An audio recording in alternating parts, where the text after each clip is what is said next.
Garlic fry ಮಾಡಿದ್ದಾಳೆ ನನ್ನ ಮಗಳು. ಫಸ್ಟ್ ಟೈಮ್ ನಾವು ಮಾಡಿದ ರೆಸಿಪಿ. ನಿನ್ನೆ ಅದು ವಿಡಿಯೋದಲ್ಲಿ ನೀವು ನೋಡಿದ್ರಲ್ಲ, ಟೋಫು ಅಂತ ಅವಳು ಕೈಯಲ್ಲಿ ಇಟ್ಕೊಂಡಿದ್ಲು.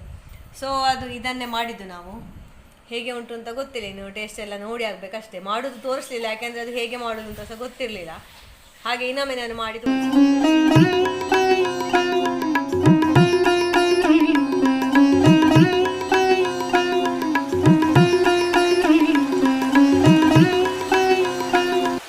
ಫ್ರೆಂಡ್ಸ್, ಇದೀಗ 3ನೆಯ ದಿವಸ ಇವರನ್ನು ನಾವು ತೋಟದಲ್ಲಿ ಕಟ್ಟಿ ಮೇಯಿಸ್ತಾ ಇದ್ದೇವೆ. ಅಂದರೆ ಇನ್ನು ಅಡಿಕೆ ಕೊಯ್ಲು ಆರಂಭ ಆಗ್ತದಲ್ಲ, ಸೊ ಅಡಿಕೆ ಎಲ್ಲ ಹೆಕ್ಕಲಿಕ್ಕೆ ಕಷ್ಟ ಆಗ್ತದೆ ಅಂತ ಹೇಳಿ ಈ ಥರ ಮಾಡ್ತಾ ಇದ್ದೇವೆ. ಇಲ್ಲಾಂದರೆ ನಾವು ಮೆಷಿನ್ ಹಾಕಿಸಬೇಕು, ಆಗ ಮೆಷಿನ್ ಹಾಕಿಸುವ ಖರ್ಚು ಸಹ ಉಳಿತದೆ, ಹಸುಗಳಿಗೆ ಹುಲ್ಲು ಸಹ ಇಲ್ಲ ಅಂತ ಆಗೋದಿಲ್ಲ.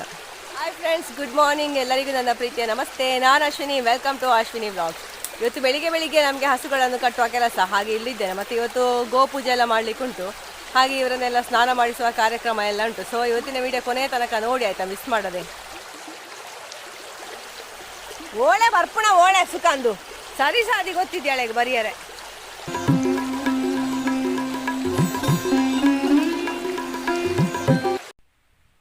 ಫ್ರೆಂಡ್ಸ್, ಈಗ ನಾವು ನಮ್ಮ ಗೋಮಾತೆಯರನ್ನೆಲ್ಲ ಸ್ನಾನ ಮಾಡಿಸಲಿಕ್ಕೆ ಹೋಗ್ತಾ ಇದ್ದೇವೆ. ಇವತ್ತು ರಾತ್ರಿಗೆ ನಮ್ಮಲ್ಲಿ ತುಳಸಿ ಪೂಜೆ ಮತ್ತು ಇದು ಗೋಪೂಜೆ ಇದೆ. ಆ ಪ್ರಯುಕ್ತ ನಮ್ಮ ಹಸುಗಳನ್ನೆಲ್ಲ ಸ್ನಾನ ಮಾಡಿಸ್ಬೇಕೀಗ. ಹಾಗೆ ಈಗ ಸ್ನಾನ ಮಾಡಿಸಲಿಕ್ಕೆ ಹೋಗ್ತಾ ಇದ್ದೇವೆ, ನಾನು ಮತ್ತು ನನ್ನ ಹಸ್ಬೆಂಡ್. ಎಲ್ಲರನ್ನು ಸಹ ನಾವು ತೋಟದಲ್ಲಿ ಕಟ್ಟಿದ್ದೇವೆ, ಬೆಳಿಗ್ಗೆ ನೋಡಿದ್ದೀರಲ್ಲ. ನೋಡಿ, ಚೆಪ್ಪುತ ಅಜ್ಜಿ ಅಂತ ಇದಕ್ಕೆ ಹೇಳೋದು ನಮ್ಮಲ್ಲಿ. ಮತ್ತು ಇದನ್ನು ಕಟ್ ಮಾಡಿ, ಇದನ್ನು ಹೀಗೆ ಅರ್ಧ ಕಟ್ ಮಾಡಿದರೆ ಇದು ಚೆಪ್ಪುದ ಕುಟ್ಟಿ ಅಂತ ಆಗ್ತದೆ. ಇದು ಚೆಪ್ಪುದ ಕುಟ್ಟಿ, ಇದು ಚೆಪ್ಪುದ ಅಜ್ಜಿ ಅಂತ ಹೇಳೋದು. ನಮ್ಮ ಹಸುಗಳ ಸ್ಕಿನ್ ತುಂಬ ತೆಳು ಇರುವ ಕಾರಣ ಇದೇ ಸಾಕು, ಅದಕ್ಕೆ ಚೆಪ್ಪದ ಕುಟ್ಟಿ ಎಲ್ಲ ಬೇಡ. ಮತ್ತೆಂತ ಹೇಳಿದರೆ ಅವರನ್ನು ಡೈಲಿ ಸ್ನಾನ ಮಾಡಿಸೋದಿದೆ, ಅವರ ಮೈ ಮೇಲೆ ಒಂದು ಸ್ವಲ್ಪ ಕೂಡ ಸೆಗಣಿ ಎಲ್ಲ ಮೆತ್ತಿಕೊಳ್ಳೋದಿಲ್ಲ. ಹಾಗಾಗಿ ಟೆನ್ಷನ್ ಎಂತ ಇಲ್ಲ, ಜಸ್ಟ್ ನೀರು ಹಿಡಿದ್ರೆ ಸಹ ಸಾಕು. ಆದರೆ ಕಾಲೆಲ್ಲ ಸ್ವಲ್ಪ ತಿಕ್ಕಿ ತೊಳೆದ್ರೆ ನಮಗೆ ಪುಣ್ಯ ಅಲ್ಲ, ಹಾಗೆ ಸ್ವಲ್ಪ ಪುಣ್ಯ ಕೆಲಸ ಮಾಡುವ ಇವತ್ತು ಅಂತ ಹೇಳಿ ಹಾಗೆ.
ಒಂದು ಚಂದದ ನವಿಲುಗರಿ ಸಿಕ್ಕಿದ್ದು ಬಿದ್ದು.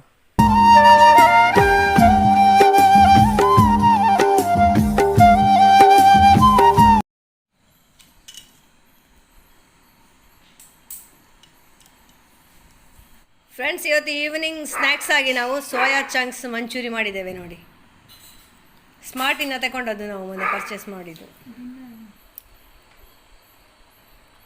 ಫ್ರೆಂಡ್ಸ್, ಇದು ತುಂಬ ಈಸಿ ಮತ್ತು ಟೇಸ್ಟಿ ರೆಸಿಪಿ ಆಯಿತಾ, ನೀವು ಸಹ ಟ್ರೈ ಮಾಡ್ಬೋದು, ಬೇಗ ಆಗ್ತದೆ.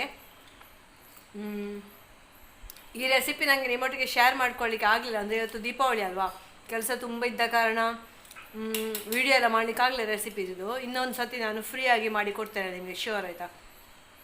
ತುಂಬ ಟೇಸ್ಟ್ ಆಗ್ತದೆ, ಸಂಜೆಗೆ ಅರ್ಜೆಂಟಿಗೆಲ್ಲ ನಾವು ಮಾಡ್ಬೋದು ಇದನ್ನು. ಇನ್ನು ನಮಗೆ ತುಳಸಿ ಪೂಜೆ ಆಗಬೇಕು, ಗೋ ಪೂಜೆ ಆಗಬೇಕು, ಹಾಗೆ ಸ್ವಲ್ಪ ಕೆಲಸ ಉಂಟು ರಾತ್ರಿಗೆಲ್ಲ. ಫ್ರೆಂಡ್ಸ್, ಇಲ್ಲಿ ರಾತ್ರಿ ತುಳಸಿ ಪೂಜೆಗೆಲ್ಲ ಸಿದ್ಧತೆಗಳು ನಡೀತಾ ಉಂಟು.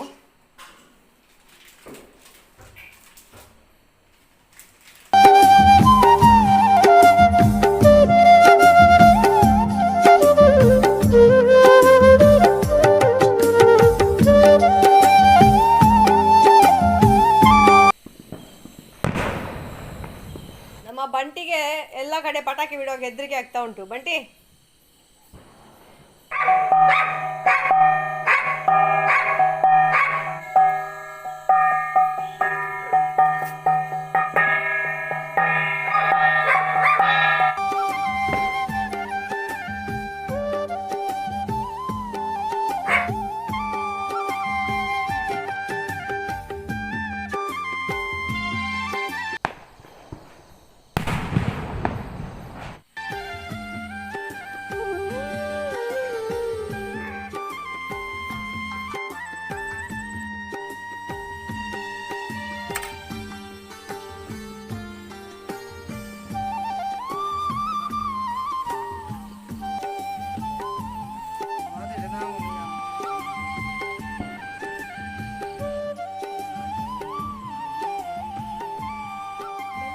ಗೋಮಾತೆಯರ ಕಾಲು ತೊಳೆದು ಅದಕ್ಕೆ ಅರಶಿನ ಕುಂಕುಮ ಎಲ್ಲ ಇಟ್ಟು, ಹಣೆಗೆ ಕೂಡ ಅರಶಿನ ಕುಂಕುಮ ಇಟ್ಟು ಒಂದು ಹೂ ಅಥವಾ ಹೂ ಮಾಲೆ ಎಲ್ಲ ಹಾಕಿ ಆದಮೇಲೆ ಅವರಿಗೆ ಸಮರ್ಪಣೆ ಅಂತ ನೈವೇದ್ಯ ಕೊಡೋದು. ನಾವು ಇಲ್ಲಿ ಮೊದಲಿಂದ ಸಹ ರೂಢಿ ಅವಲಕ್ಕಿ, ಬೆಲ್ಲ, ಬಾಳೆಹಣ್ಣು ಕೊಡೋದು ಅಥವಾ ನೀರು ದೋಸೆ ಮಾಡಿ ಕೊಡೋದು.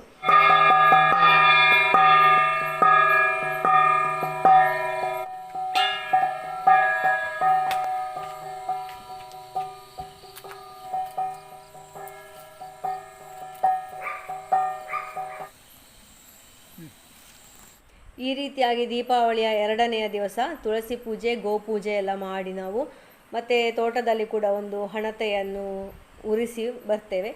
ಮತ್ತು ಪ್ರಸಾದ ಎಲ್ಲ ಸ್ವೀಕಾರ ಮಾಡಿ ನಾವು ನಿದ್ದೆ ಮಾಡ್ತೇವೆ.